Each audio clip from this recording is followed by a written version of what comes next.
गुजरात छोटी ना नदी।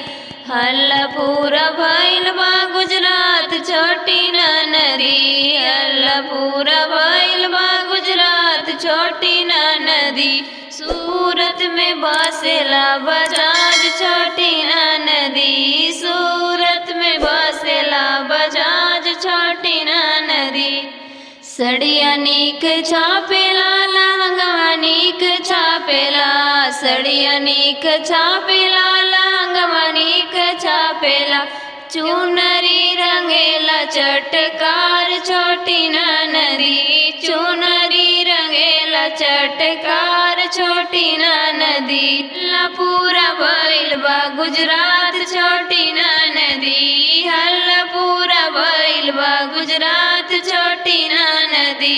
हल्ला पूरा भइल बा गुजरात छोटी ना नदी। हल्ला पूरा भइल बा गुजरात छोटी ना नदी।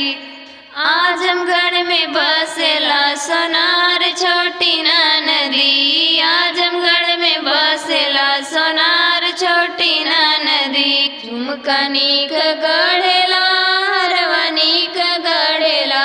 झुमका नीक गढ़ेला हरवा नीक गढ़ेला। टीकवा गढ़ेला रउएदार छोटी ना नदी। टीकवा गढ़ेला रउएदार छोटी ना नदी। हल्ला पूरा भइल बा गुजरात छोटी ना नदी। हल्ला पूरा भइल बा गुजरात छोटी ना नदी।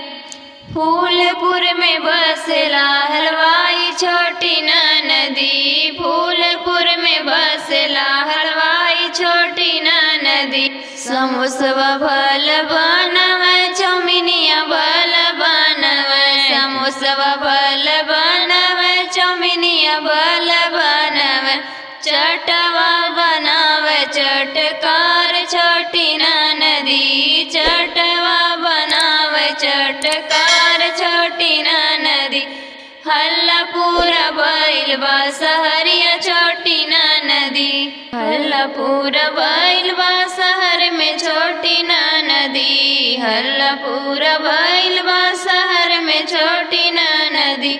हल्ला पूरा भइल बा शहर में छोटी ना नदी।